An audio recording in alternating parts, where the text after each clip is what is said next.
Yeah, 8. So it was 9 total Hmm. with me. So 8 others. Yeah. What happened?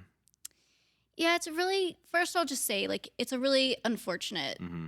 situation. I think I can speak pretty confidently on behalf of like everyone that was laid off and the people who are striking that we love our jobs.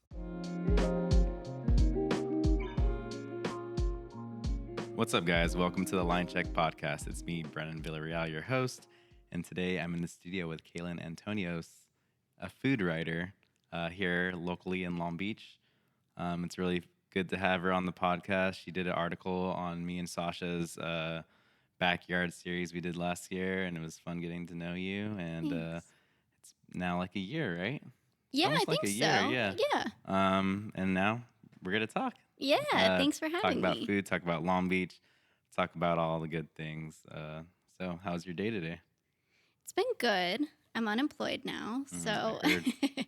my schedule's different than it wouldn't have been if you had asked me like 3 weeks ago. Mm, Um, But yeah, it's been good. I'm still covering Long Beach, still, you know, tracking kind of different changes in the industry here. Um, but yeah, it's been a weird adjustment period. yeah, I bet. I mean, I've been out of my restaurant that I worked for 2 years or so, and doing like freelance stuff now, and it's definitely been weird adjusting to a schedule where I don't have to clock in, Yeah, and like be there for 8 hours and plus. yeah, So managing the time to do the things that we're passionate about is weird right now still. Um, yeah, yeah. I started in freelancing before I worked in a newsroom, so I feel like I'm used to it, but it's still, so it's like on one hand it feels a little bit like muscle memory, like mhm, I'm used to kind of just like the grind of just doing like a million different little things. mhm. But then at the same time, it's obviously very different than like having a very Yeah, rigid structure. So yeah. exactly. Why did you decide to get into food writing particularly? So I think it was like always a dream, but it wasn't something that I thought was super attainable because I didn't know like how to do it.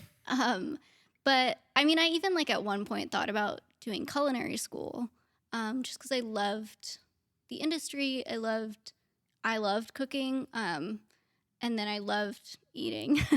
But more like food was just, and like sitting at the dinner table like with my family. It was just like such a big part of my life growing up. My mom cooked all the time, like 3 meals a day. Um, and so I knew I wanted to write. I didn't know what I wanted to write about. I mean, like, I love sports, so I thought maybe I'll be a sports writer. I loved food. Maybe I'll be a food writer. And I just kind of didn't know, like, how it would go. And then, was freelancing, doing all sorts of stuff, covering COVID for a very long time, like, doing everything from writing obituaries to Mhm. doing investigations, to covering crime. And then eventually I saw a food reporter position open up in Orange County, and I just applied. And when I read the description, I was like, this is my perfect job. Like, this is all I want to do. And it was the first time it felt like attainable. And then I got that job, which was awesome. I learned a lot. And then somebody at the Post reached out to me and was like, hey, do this in Long Beach. And I was so excited to just do something like really hyper local and be in a city like this. And so, yeah, it was always a dream. And then the opportunity arose. That's awesome. Yeah. Um, Growing up around food is like very important, Yeah, and being able to have your mom cook 3 meals a day for you is like so lucky. something I feel like is very rare these days. Yeah. I mean, I'm not a parent, and I don't know very many parents, but I'm pretty sure they don't cook their child 3 meals a day. I'm so incredibly lucky that my mom doesn't like to cook. Hmm. I mean, she likes to cook, maybe. No, actually, I think she would say she doesn't like to cook, but she likes to feed us. Hmm. And like for her, those are like two different things. Oh, And what so kind of food did your mom make? So we're Lebanese. Okay. So I grew up eating Lebanese food pretty Delicious. much like, yeah. I mean, now actually, as I've gotten older and I've just like expanded my palate, now I think my parents are like trying stuff a little bit more. And they're kind of like my litmus test when I write. Cause I'm like, if they don't like know what this concept is, then like I should probably take some time in my story to like explain it. Hmm. Because sometimes the food world can be very insular and, there's like all these buzzwords that like, sometimes foodies Yeah. can use. And so, yeah, she pretty much only cooked Lebanese food. That's pretty much all I ate. I went to college in Irvine, actually, which has tons of incredible Asian Yeah. food. And so that was like where I first started like eating a lot of non-Lebanese food. Mhm. Um, and so, yeah, I loved it, obviously. And then it just kind of grew from there. And then I was like, oh, I want to try There's like so much stuff everything. to eat over here. Yeah. It's funny because my partner Sasha, she grew up in Minnesota, and her mom is Jewish and Hungarian, and so she cooked Mm-hmm. a lot of European style food. And then being in like rural Minnesota, there's not much, but like just pretty much just American food, like Mm-hmm. is the most American you can Yeah. think of that I don't even know because I've been in California my entire life. And then so when she moved here, like whatever 15 or whatever years ago, her like brain just like overloaded with just the amount of food she's never even eaten in her life. And Yeah. it's like similar, like she just like tried everything. It's like, wow, I can't believe like I've missed out on so much good food for like my entire life, and now I'm Mm-hmm. getting to like enjoy it. And it's like, what is pho? What Yeah, yeah, like yeah. even Mexican food. Yeah, Yeah, it's crazy. absolutely. And it's like amazing how much stuff you don't know that you like. Like seafood was not something we really ate Mm. growing up. Like my parents didn't, well, my dad has a shellfish allergy, so like we never had that in our house. But like my mom, like isn't a big seafood person. Like we never cooked seafood, we never ordered seafood or anything like that. And then it's like it's just a bizarre experience to try something you've never tried and then like immediately love it and then just be like, I can't believe this was just like innately in me and I just like didn't know it Yeah. until this moment. And so I think food, being like somebody who enjoys food, is similar to journalism, and that curiosity we were talking about is like you just have to be curious about everything. Yeah. And it's inevitable that there are things that you won't like, but there are so many more things that you probably will end up liking, even if you have zero like context for it. Hmm. Yeah. Yeah. I remember the first time I had sushi, and it was when I was 13 years old. I was in Utah. I don't know why. That's where my dad is from. Okay. Not Mormon. Everyone always asks me that. And they always went to eat sushi, and I would like never eat it because I didn't want to try raw Mm. fish. And then one night I was like, I'm gonna try sushi today, and then I did it, and I was like, oh shit, this is so good. And I Yeah. was hooked, and I love sushi. Like, and I just remember that being 13 years old, and just having like courage and curiosity, be like, it's time to be an Yeah. adult now, Brennan. Yeah. Let's eat some Oh sushi. my gosh, it's so funny. That just triggered a memory for me where I remember like eating a barbecued onion one time on a kebab. Like I used to always leave the Hmm. vegetables and just eat the meat. And I remember an instance where I was like, all right, today's the day. I'm going to try the onion. That's the best. That's one of the best Yeah, parts is the onion, exactly. but And red it's onion and too, I can right? remember my grandma sitting next to me just being like in Arabic, like, eat it. And like getting up that Hmm. courage. I mean, that's what I love about food and writing about food and talking about food is that everyone has a story like that. Like you could be as different from somebody as you think that you could possibly be, but ultimately you guys can talk about food. Yep. And that's like really the joy of this job. Hmm. And what for me like makes the job easy Yeah. is that I can always count on being able to have a conversation with anyone. Yeah. And I'm pretty sure Anthony Bourdain said this, but uh, food is a universal love language. Yeah. You can eat at a table anywhere around the world, and people will get it.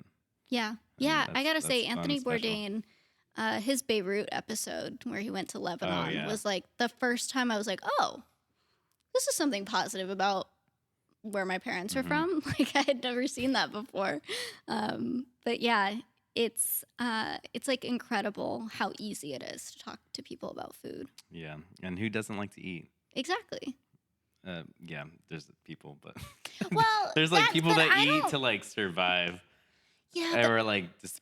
I mean, I'm just thinking, you know who yeah, Andrew Tate is, right? yeah, And that was probably one of the only people on the internet that ever made me mad. Where he's saying, he's like, "We need a chef for.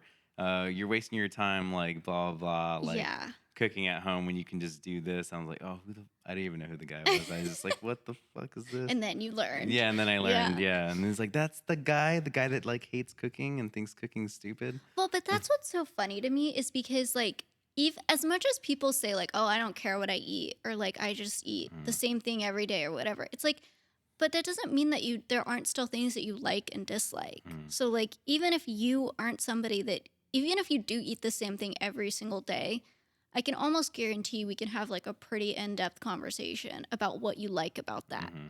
And like for me that's enough. Yeah, we talked to the kid that eats Velveeta mac and cheese every single day. Oh This is a god. Vice episode. Yeah. But yeah, I don't even know if he's still doing that. There's no way. Like again, there's no way. Even yeah, like people that say that to me, like I've met people that have said like, "Oh, I eat the same thing every day." But then like once you dig in a little bit more, like they might eat the same lunch every Mhm. day.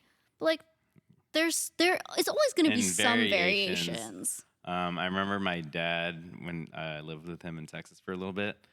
Sorry, Dad. He's probably listening to this, but he fed me and my sister frozen fish sticks and Velveeta mac and cheese. Not every day, but it was almost every day. Yeah. And I will never eat that again. I hate it so bad. I'm sorry for anybody that hates Velveeta or that loves Velveeta mac and cheese. Dad, don't be offended. Um, but yeah, it's just like I haven't eaten it since. So That makes sense, I think. let's talk about some of your favorite restaurants in Long Beach. Like what Okay. places do you like to go to frequently, or maybe something that you wrote about? Yeah. I mean, I still feel like I've just scratched the Hmm. surface. Like there's just so many places in Long Beach. One place that I've continued to return to is Compound, with Chef Eugene Santiago from Barrio. He was Um, on the podcast on he, episode 12, you know 16. what's so I funny? I shout out Eugene. watched you guys' conversation before I went to talk to him Hmm. for an interview. Oh, cool. Yeah, Yeah, he's so nice. he's the He's best. It's really cool to. There's not a lot of Filipino food in Long Beach, and there's a growing community. I mean, there's a big Filipino Mm-hmm. community in Long Beach. There's Yeah, just not a lot of modern Filipino food in Long right. Beach, and definitely Eugene is doing cool things at the compound right now, and before the Barrio pop up, and still doing it there. It's just like fun to have a friend Yeah. doing the same thing, and we both really uplift each other, and like we're not like rivals. We're not like Mm-hmm. I'm gonna make the best pancit, or it's more like, hey, what's up, dude? Like, how's it going? Oh, just another day. We don't talk about food. We talk about life, Yeah. and I think that's really fun to have that relationship with him, and he's a Yeah. good guy. He Yeah. is. And the food is really good. And Hmm. the space is cool too. Um, okay, so that's a place that I've gone back to um, like in a short time span, Hmm. which is usually an indication that Yeah, and like I really like a they've only place. been around for 3 months now. Yeah. Yeah, 3 months. Yeah, Yeah. Um, I love Uncle Fung's. haven't been there. I have heard a lot of good things about it. It's everything about it. Like I love the staff. They're always very welcoming and kind. And okay, this is a question I have for you. Like, does it bother like if you were still working at Lucida and I was going to tell you like, oh, I'm headed to Lucida. Like, what should I get? Does that annoy you to have to like recommend dishes? No, I love Okay, good. recommending dishes. Okay, good. Because I always ask people at the restaurants like, what do you think I should get? I love doing that And I know actually. bartenders are kind of like mixed on Mhm. whether or not like when you tell the bartender like give me whatever you want. Well, yeah, it's like if you were to go to a wine bar and then you ask the som, um, what do you recommend? Like, this is the kind of flavor I'm looking Yeah. for, profile. And it's like the same thing for me. If you were to ask me like what kind of food you like, and then say you pick that restaurant, and Okay. then now I'm gonna recommend you my favorite dishes on based on like what I think you would like, Right. Okay, good, good. Because or like what really goes together, like what makes a yeah. meal complete. Like you need Okay. starches, you need vegetables, you need your protein. So like you want to order in that kind of way, or like depending on how it's prepared, and then Right. be like, yeah, That that makes was sense. a good meal. Oh, you're very thoughtful about it. I think Yeah. if people ask me, I'm not that thoughtful about it, but they're not asking me, so it's Yeah. fine. But I really like there. That's like a good like comfort. Like you just want like warm, brothy, like just delicious noodles, Mm-hmm. filling. It's like kind of a small space, so you're not like overstimulated Yeah, when I you need to go go check it in. out. I have not been yet. I'm sorry. Um, yeah, There's so many it's places I haven't been very. to either, I, and I've lived here my entire life. So like, well, that's the thing. People shame are like, on me. "Have you been here? Have you been here? Have you been here?" I'm like, "I'm working my way through. Yeah. Like, I haven't been there yet." But those two come to mind. I mean, I've been to Heritage. Heritage Mhm. was fantastic. I wrote about it, so people can actually don't click on any post stuff. uh, um, yeah. but yeah, so Heritage was great. Oh, now I'm like drawing a blank on all the places I've been. What are other places like I really love to go to? I'll tell you one of Okay. my favorite places, because I have not done this yet, and I think I said it under my breath on like a couple episodes ago. Okay. I was like, I'm surprised no one's asked me my top favorite restaurants yet. Drop it. So my favorite restaurant is Shanghai. Okay. I've been Uh, there. Really good. Long Beach has abundance of Thai restaurants, and that is my favorite, with an honorable mention to Manao, because I was going there a lot before. Eugene told me about Hmm. Minnow. I haven't been, They have a great but lunch I plan special, to. and their beef jerky is really good, Okay. and their I think their tamarind wings are also really That excellent. sounds amazing.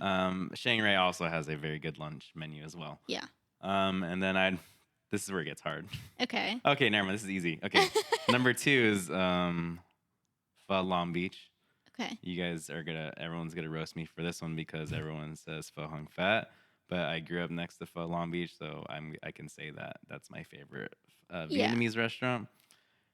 And then number three, this is a hard one now because I've not thought about this list. This is just like off the top of Okay. my head, based off like looking at a map in my brain and like going down the streets. I'm gonna say Jame's Bake Shop, Oh, because I've okay. been going there since I was literally born, and and I'm 32, so I've been around as long as the place has been around. Yeah. So yeah, top three. Wow. Yeah. In that order or just top three? Um, in that order, because I eat. Well, you know what? I mean, it's hard with It's the. hard. I think they're more Yeah. like interchangeable, Okay. because. But I do eat a lot of Vietnamese food, and I eat a lot of Thai food a lot. Yeah. Long Beach does have a lot of Thai food, Mm-hmm. which is interesting. It doesn't have like a ton of Middle Eastern food. Mm-mm. I mean, Amatoli, obviously, Open Sesame. There's that place on. Oh, I forget the street name. There's another place, kind of like near downtown area. But there's Taboon up Oh in yeah, that's Bixby. good.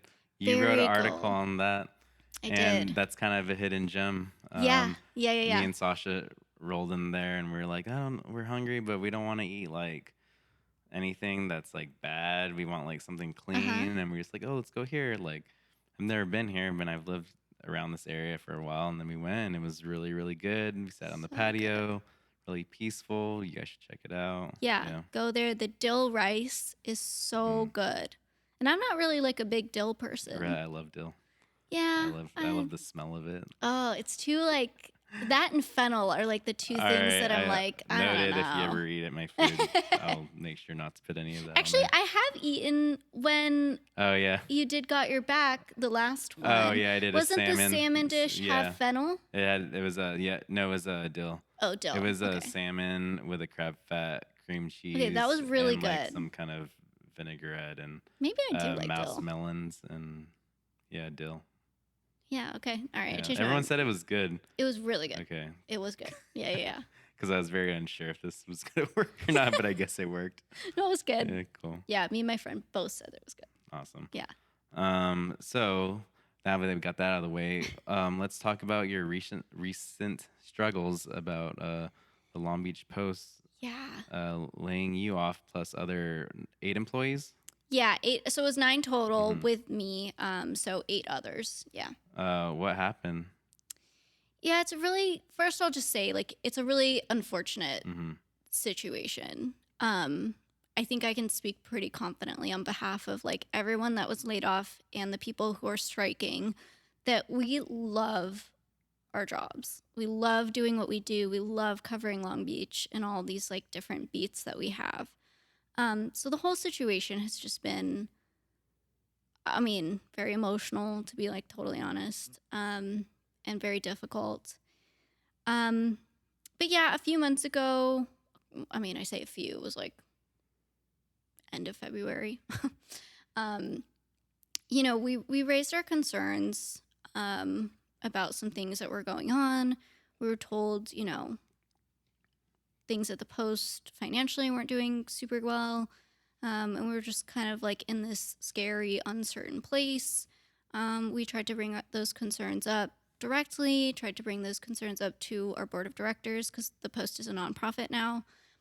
We didn't really feel like those concerns were taken super seriously. And we organized and announced that we had formed a union.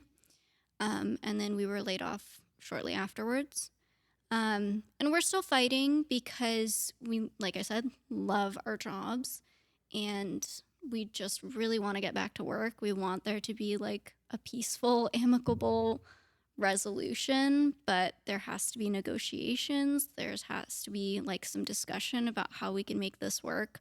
Um, and yeah, ultimately, unfortunately, the people that are suffering the most are the people who need news in Long Beach, Mm-hmm. which I would hope is everyone feels like that's them.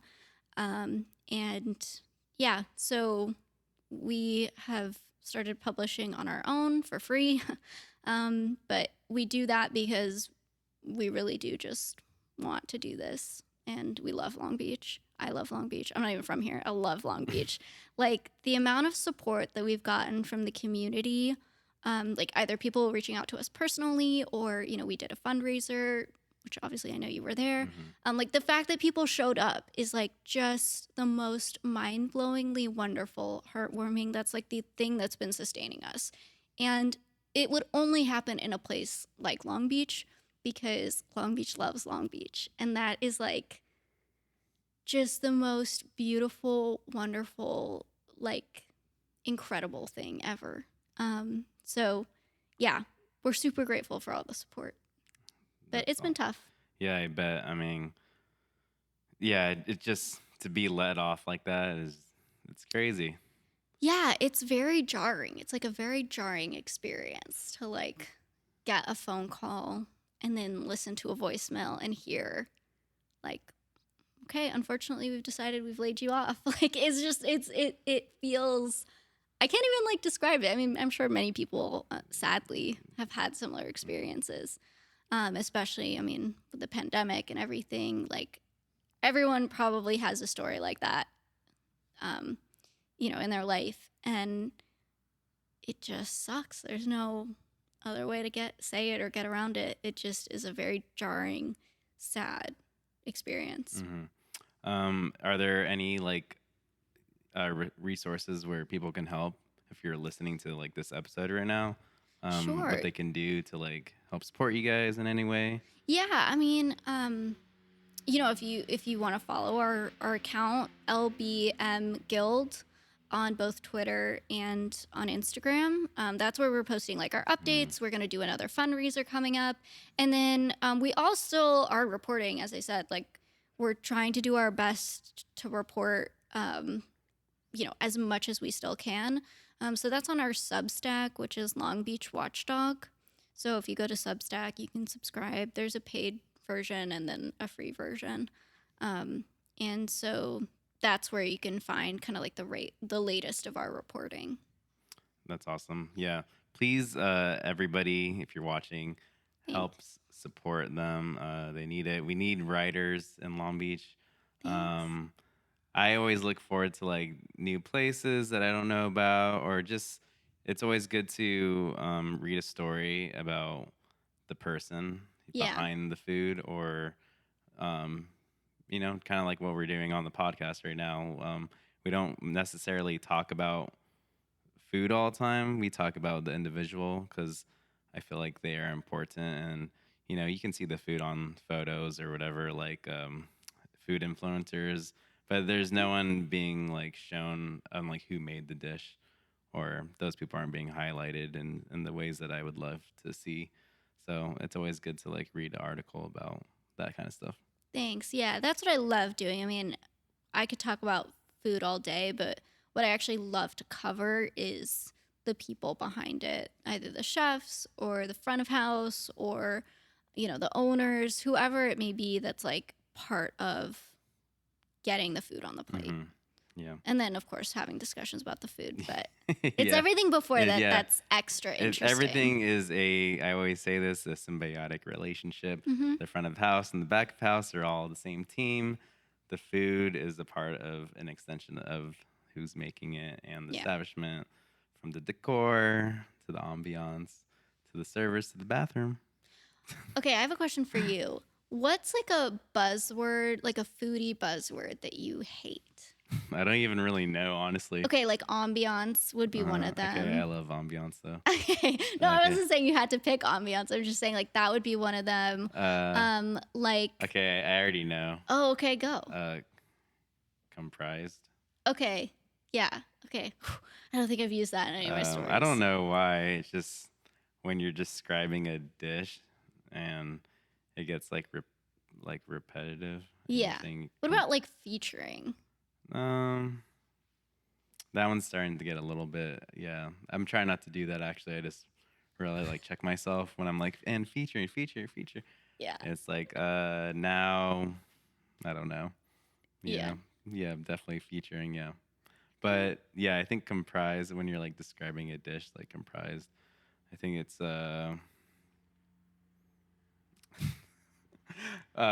I'm like reading food influencers descriptions of a food or a dish Uh-huh. they ate, and they're covering it, and they list like what was going on with the dish, and it's not like correct. And then it seems, and I've seen every other like picture video, and it also kind of seems the same. Mm-hmm. And it doesn't really help to say like, it doesn't explain what the dish was in a way, like the Right. ingredients, Right. like, well, who's the maybe the farmer of this, or I don't know, just it's hard for me to explain, but it's just like listing the way it tasted in your mouth instead of what the ingredients were and why it was good because of the ingredients. Right. Okay, that makes sense. Yeah. So like saying like it was sour and sweet does not explain shit to me. Right. That makes Except, sense. and it's like you got sweet and sour pork. Okay. You know what I mean? It was indeed sweet and it was Yeah, sour. exactly. Don't tell me the obvious that I probably already know. I want to know like the ingredients and why it Right. made the dish special. Right. Yeah. I don't think this one's used as much, but I feel like at one point mouthfeel was like a word that was I used. remember seeing that sometimes. That's Yeah. weird though. I think that's phased out, but like that's always bugged me. Mm-hmm. Just like reading it. Yeah. I mean, I get what they're trying to say, Mhm. but Mouth watering might be one too then. Yeah, it's That seems like outdated though, like really outdated. and it also seems very casual too. Yeah.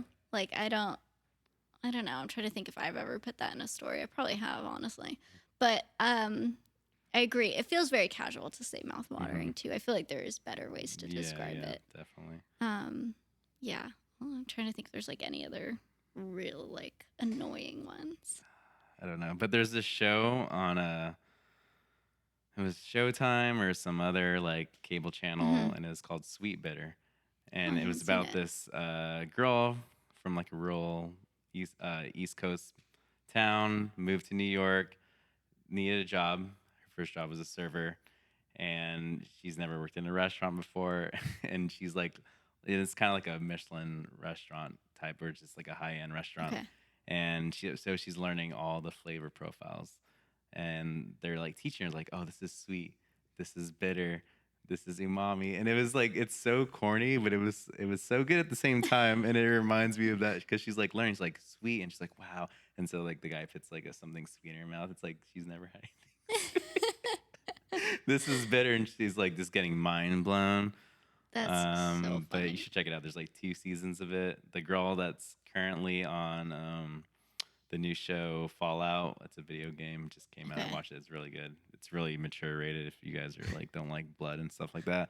But she's like the head actress of this show. But Okay. Okay. if anyone wants like another food show that's not like The Bear, Yeah. and it's more like playful and little drama Okay. and no yelling, it's really good. So you should check that out. That sounds like Um, up my alley. yeah, it's Yeah. like nice and soft.